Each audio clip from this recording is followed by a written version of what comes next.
Gracias, Elimar. Bienvenidos nuevamente a Última Palabra. Mire, sigue caliente el asunto energético. Ustedes dirán, suéltalo, Lúgaro, suéltalo ya. Pero es que son ellos los que no nos sueltan.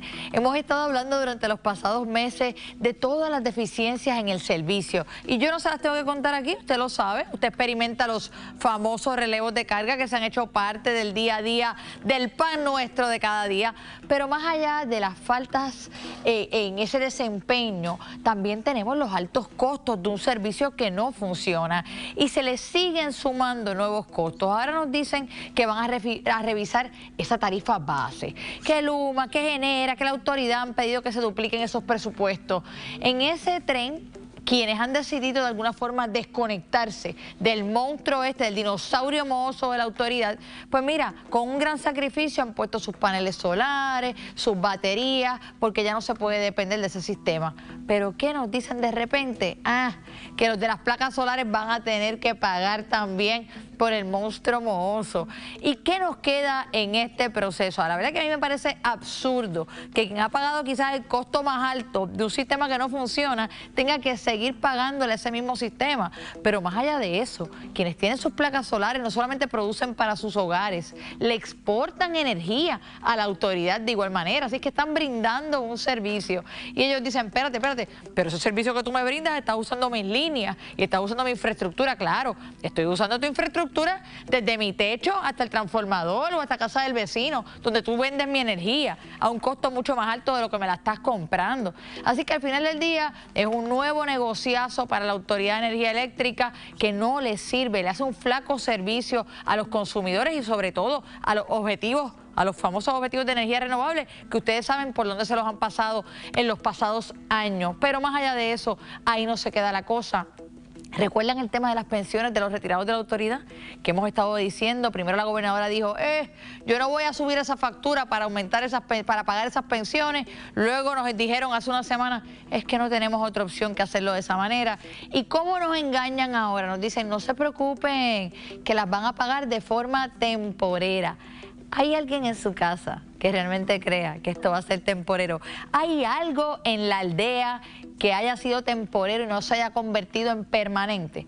Pregúntenle si acaso a los estudiantes en Yauco, que todavía están como reses en vagones después de los terremotos, porque esas iban a ser las escuelas temporeras.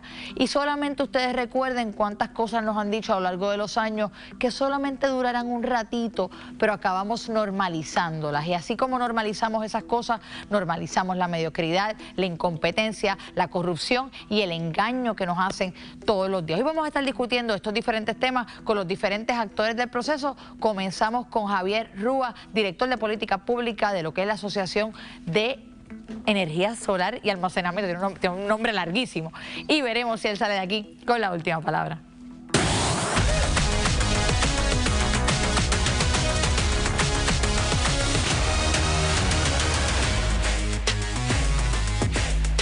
Ya está Javier Rúa Jovet con nosotros. Javier, ese nombre de la asociación está súper largo. CESA en inglés. CESA en inglés. Bueno, ¿cómo les ha caído este balde de agua fría con el gobierno diciendo que ahora los de las placas también tienen que pagar? Pues mira, distingo mucho a la directora Zapata, lleva años en la autoridad, pero la realidad es que están equivocados. La medición neta, que es la política que permite que la gente normal en Puerto Rico pueda instalar solar de forma económica, esa política está protegida por ley hasta el 2030. Así que pueden proponer cosas, pero realmente la tarifa está protegida por ley. Ella hizo unas declaraciones, de hecho, tratando de explicar cómo iba a funcionar esto. Me gustaría que pudiésemos escuchar a Mari Carmen Zapata, directora ejecutiva de la autoridad. Ahora tu factura, en vez de llegar con los $4 de gasto del papel, pues ahora te va a llegar $4 más el 25% que no has estado dando. Ella dijo esto y la ciudadanía brincó. De hecho, comenzaron a escribir en las distintas redes sociales. Nosotros llegamos hasta Barceloneta y escuchamos los reclamos de ciudadanos que tienen ahora sus placas solares y se sienten engañados. Y esto es lo que uno de ellos tuvo que decir. La señora Zapata está fuera de foco, totalmente de foco. Y un aumento al simple hecho porque utilizamos la infraestructura de la autoridad, pues considero que ya estamos pagando no solamente los 4 o los $5 que se aporta, sino también los kilovatios que se excede en mi sistema, que la autoridad de seguro lo vende posiblemente hasta otro precio mucho mayor de lo que nosotros recibimos de parte de ellos. La ley vigente actualmente imposibilita que ellos puedan tocar la medición neta. ¿Hasta cuándo estarán protegidas las personas que tienen paneles solares y están utilizando este mecanismo? Mira, el mejor momento para instalar es ahora, porque tú instalas, tienes tu contrato y estás protegido por ley por 20 años. Ahora, si hay un cambio de tarifa, pues entras en la nueva tarifa. Ahora mismo el caso, la ley 10 de 2024, que protege la medición hasta el 2030, fue impugnada por la Junta de Control Fiscal en el Tribunal Federal, pero no se ha movido y hay un compromiso fuertísimo del presidente del Senado de apelar ese caso y litigarlo hasta el final. Así que no vemos a corto plazo un fin de la política y un fin de la... O sea, que la gente con paneles no debe sentir miedo en estos momentos de que esto en efecto va a ocurrir. Siempre hay que estar vigilantes porque los enemigos de la energía solar vienen y aparecen, desaparecen, vuelven a aparecer. Nosotros somos interventores como CESA formales en el caso tarifario, porque aunque no tengan el poder de cambiar la tarifa, pueden hablar cosas que no son y tenemos que rebatirlo. Ahora, el ciudadano habló del tema, y la directora, el tema del costo de infraestructura. El único estudio científico que se ha hecho en Puerto Rico sobre el valor de la medición neta lo hizo una firma experta que se llama Gable, y establecieron que si el costo a la utilidad de medición neta es el costo minorista de luz, 24 chavos kilovatio hora, el beneficio mínimo que los prosumidores, la gente con solar y batería, están enviando a las redes, 33 chavos.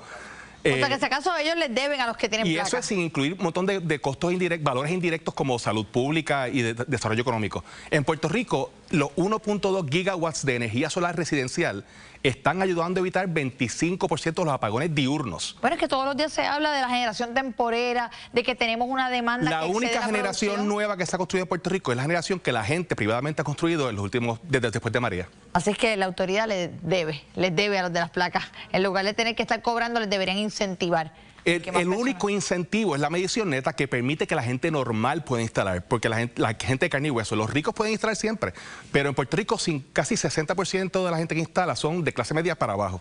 Javier, gracias por estar aquí y por el trabajo que siguen haciendo. A ti.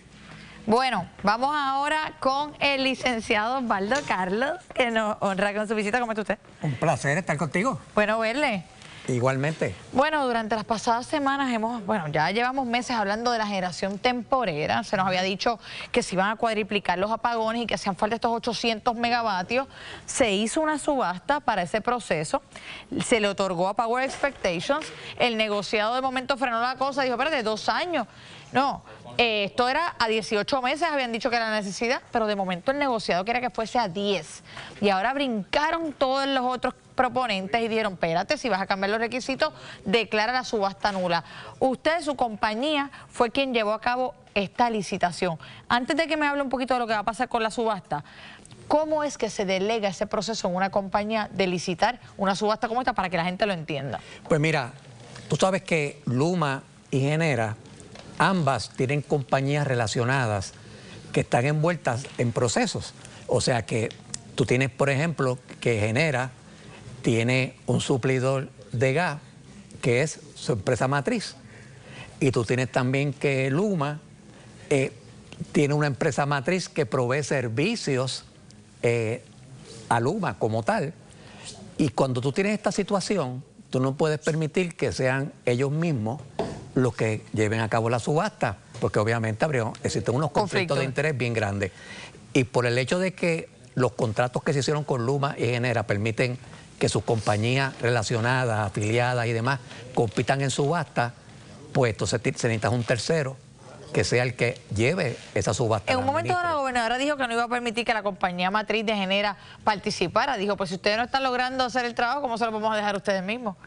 Lo que sucede con el caso de Genera es un caso bien particular, porque nosotros les entregamos el puerto de San Juan, se lo entregamos a New Fortress. Más nadie puede conectarse en el puerto de San Juan, ningún barco puede llegar hasta allí y conectarse a las líneas de gas que van a las unidades que están en San Juan, particularmente Puerto Nuevo. Más abajo está también Palo Seco, que allí todavía no está la tubería, pero es que... Y ahora están gasificando las unidades. Exactamente. Y definitivamente que cuando tú tienes ese tipo de compañía con esa ventaja, pues la problemática es que los demás que compiten que no pueden arrimarse al muelle y conectarse a la tubería de gas, el costo es mayor porque tienen que hacerlo por otros métodos. Tienen que irse al sur, a muelles por el sur, tienen que transportar en tanques y eso encarece las propuestas de ellos. Entonces, ahora que se han cambiado estos términos, porque lo que están diciendo es, si tú me llegas a decir que era 10 años que me ibas a contratar, yo te daba el costo más bajito. Esta subasta, finalmente, ¿usted cree que se declare nula? Pues mira, tienen razón las personas que están planteando esto, en el sentido de que cambiaron uno de los elementos materiales en la subasta. Y cuando esto ocurre, pues hay un mandato de la reglamentación que hay que seguir, y si tú tienes un cambio material que hubiese permitido que otras compañías compitieran. Quizá hay compañías que ni compitieron porque eran 1 o 2 años. Y era muy caro traer esa operación para tan poco tiempo. Estamos hablando de una operación que cuesta más de $1.000 millones. Así que no muchas compañías estaban dispuestas con un contrato de 1 o 2 años entrar a hacer esa inversión. Donde ni les garantizaban que les iban a comprar la energía. Ahora, con todas las de 10 años, ya son otros 20 pesos. Así que esta noche va a haber una resolución de ese problema. Vamos a estar trabajando con él. Es la primera vez que alguien entrevista al TPPO, o sea que esta es tu exclusiva. Pónmele ahí, exclusiva. Exclusiva. Es una oficina que se creó. Nosotros licitamos para formar parte de este TPPO. Somos un grupo de ex fiscales federales. Somos un grupo de ex agentes de la Oficina del Inspector General que por años estuvimos persiguiendo a la gente que traqueteaban los RFPs. O sea que sabemos de cómo se corre esto, sabemos todas las salvaguardas que hay que establecer, las tenemos y son bien estrictas. Tan estrictas como que nosotros empezamos el proceso y dentro de nosotros hay un comité independiente que recibe todo el paquete que nosotros les preparamos y ellos de manera independiente son los que evalúan. O sea, que las personas pueden tener en su casa la garantía y la certeza de que esto se va a hacer conforme a derecho y que no va a haber espacio para el traqueteo. Sí, allí no se atiende a nadie, sea cabildero o no sea cabildero, allí no atendemos a nadie. Incluso este comité que hace la selección no sabe quiénes son las compañías, porque nosotros hacemos el trabajo de cambiar todos los documentos para que tengan seudónimo. Qué bien. Así que ellos están atendiendo quizás a Elvis Presley, quizás a otra cantante. Claro, a Madonna. Exacto. Y hay 2 personas que saben que son los que pueden atar una compañía a la otra.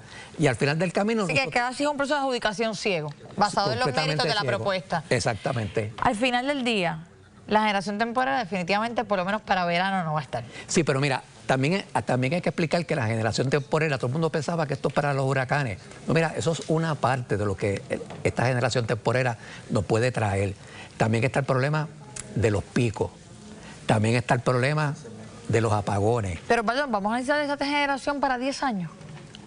Bueno, hay generación aquí que tenemos para picos, por ejemplo, que están haciendo el trabajo de generación base.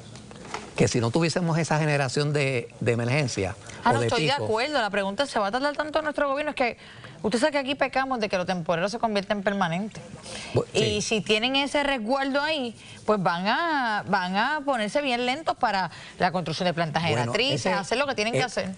Ese resguardo se necesita porque, entre otras razones, tú tienes que estas plantas, hay que convertirlas de diésel o petróleo a gas. También hay que hacerles mantenimiento. O sea que ese resguardo siempre tiene que estar ahí, porque cuando vengan las conversiones, cuando una de estas plantas necesite mantenimiento, hay plantas que no se han ido en mantenimiento completo en años, porque no se han podido apagar, porque el sistema se las necesita. Ahora con estas plantas que se van a traer, se van a poder apagar y se les va a poder dar el mantenimiento que ellas llevan. Licenciado, gracias por estar con nosotros. Seguro. Vamos a esperar esa resolución para ver qué dice y gracias por la exclusiva. Seguro que sí. Bueno, lo tuvieron aquí, pero aún hay más. Iván, cuéntanos qué tenemos al regreso. Gracias, Alexandra. La hacen y no la pagan.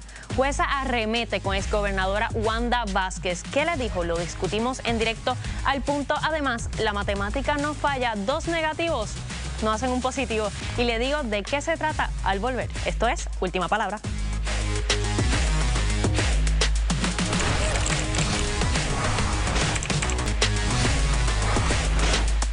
Ya estamos de regreso en Última Palabra y miren, la exgobernadora Wanda Vázquez, de 7 cargos de los que había sido acusada, salió por la puerta ancha, miren, con un solo cargo, y es un cargo por un delito electoral. Como si eso no fuese suficiente para las dichas de la exgobernadora, ella también quería, ¿saben qué?, declararse culpable nada más y nada menos que por videoconferencia, o sea, por Zoom, para no tener ni que llegarle al tribunal. Pero la jueza Silvia Carreño fue muy fuerte con sus declaraciones con respecto a eso y dijo, miren, por aquí no va a pasar. Esto fue lo que tuvo que decir.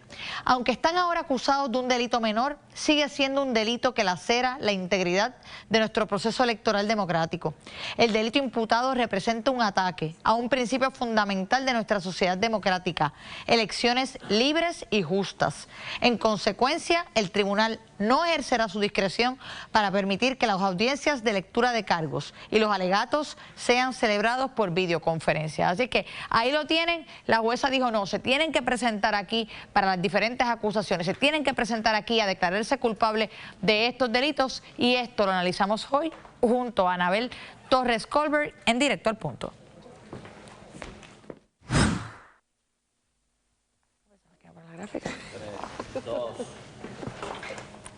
Aquí estamos, miren, por arte de la magia de la televisión. Saludos, Anabel, ¿cómo estás? Saludos, muy bien, ¿y tú? Muy bien, ¿qué te ha parecido esta declaración de la jueza en torno a que Wanda Vázquez tendrá que hacer presencia y declararse culpable? Mira, yo estoy 100% de acuerdo con todo lo que estableció la jueza en esa resolución. Si bien es cierto que por razones electorales, el cambio que hubo a nivel federal, el Departamento de Justicia, como ya sabemos, que de alguna forma le provocó beneficios en todo este caso, tanto a Wanda Vázquez como a los demás coacusados, la realidad es que no deja de ser un asunto sumamente delicado como quiera. Estamos hablando que aun cuando a nivel individual los peores delitos salen del panorama, aquí va a haber como quiera, como uno dice, un first en la política puertorriqueña. Esto va a ser una primera ocasión donde una gobernadora es encontrada culpable de un delito. ¿A que es un delito de menor grado que los demás? Ciertamente, pero no deja de ser un asunto importante para nosotros como país, el efecto que eso tiene en la democracia y el efecto también que tiene de responsabilidad, en este caso de ella, que era la funcionaria pública, con el pueblo. Y la jueza habla de su inconformidad, que si bien no controlaba todo lo que pasó a nivel del Departamento de Justicia, que no tenía discreción para poder hacer algo distinto, aun cuando aquí se sabía que había pruebas, aquí había gente que había cooperación, aquí habían grabaciones, aquí había muchísima evidencia, que eso fue tema de conversación durante todos estos años sobre el volumen de la prueba.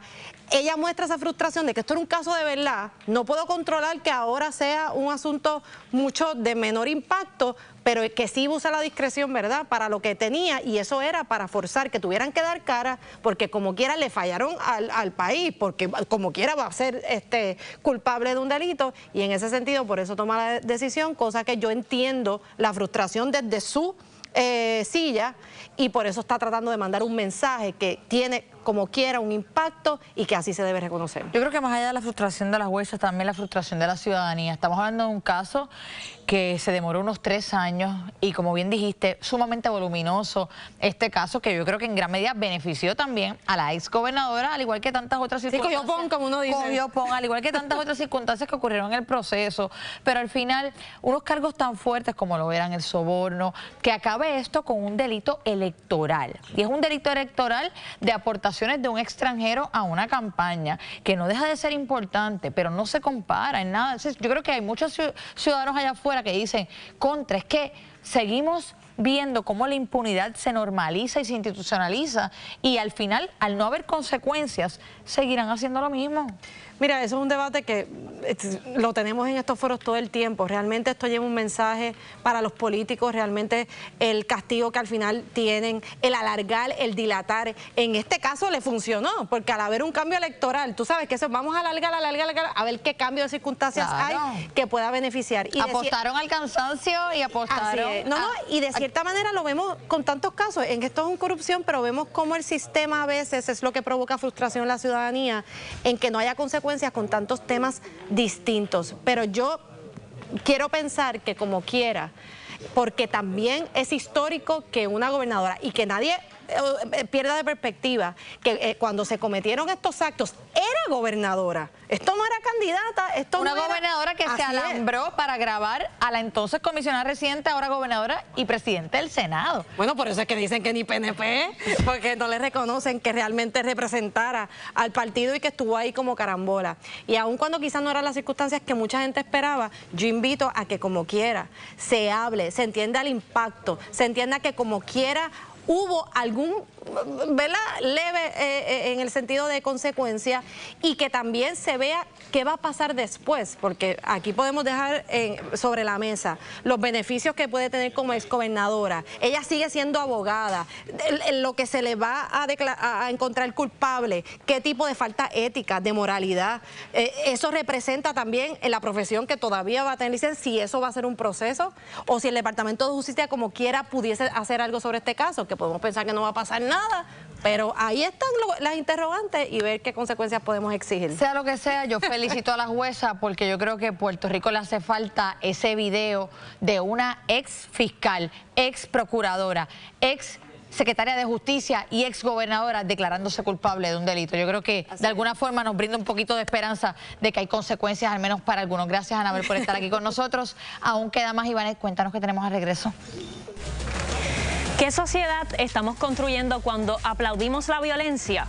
No se retire, que aún queda más de Última Palabra. Pero antes, paso contigo, Alexandra.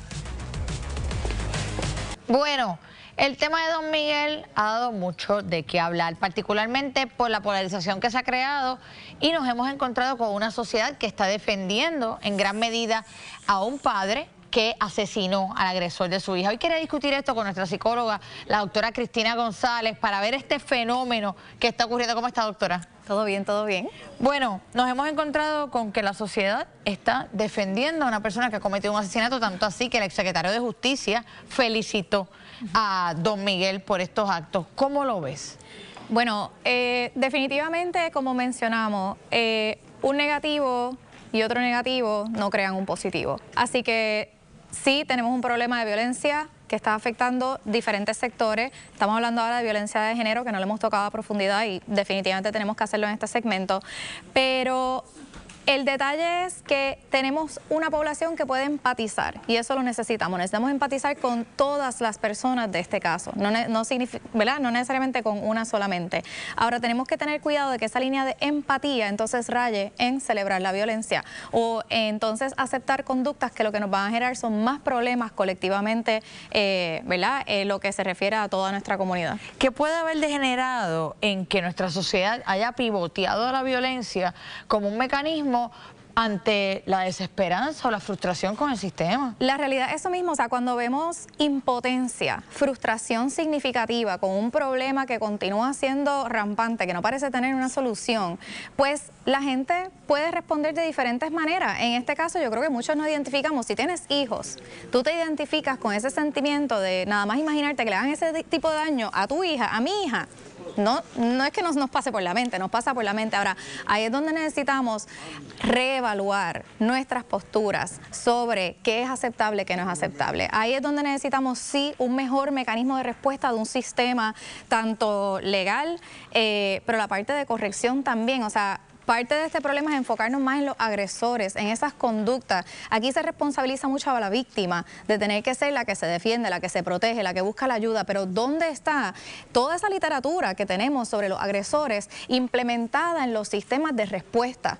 Eso es lo que está haciendo falta para que los ciudadanos no se sientan que tienen que llevarse esto a sus manos y responder, para que los padres se sientan seguros de que sus hijas están seguras y nuestros hijos están seguros. Tanto, ¿verdad?, aquellos que pueden sufrir como víctimas, sino los agresores también. Qué interesante, doctora. Me ha encantado la perspectiva que nos trajo hoy porque revierte lo que llevamos pensando tanto tiempo. Todo el sistema sigue colocando el peso sobre las víctimas de hacer el trabajo, de buscar la orden, de ir a la policía, de ir a los tribunales, pero muy poco estamos haciendo con los agresores y mecanismos de prevención. Gracias por estar aquí con nosotros. Claro que sí. Bueno, ya lo escucharon. Yo creo que sin duda alguna esto es un problema de muchos factores. No lo vamos a resolver de un día para otro. Hay que tener una colaboración interagencial. Hay que entender que aquí inciden muchísimas cosas, pero pero que dentro de todo la comunicación, el diálogo, el ir a la raíz del tema debe estar también centrado en reeducar, en un currículo que realmente nos permita abrazar relaciones saludables entre las personas, el respeto entre los seres humanos y sobre todo el control de impulsos entre tantos momentos que estamos viviendo como sociedad. Ya con eso cerramos por hoy en Última Palabra. Ahora los dejo con Ferdinand Pérez directamente desde la ciudad señorial de Ponce. Adelante, Ferdinand.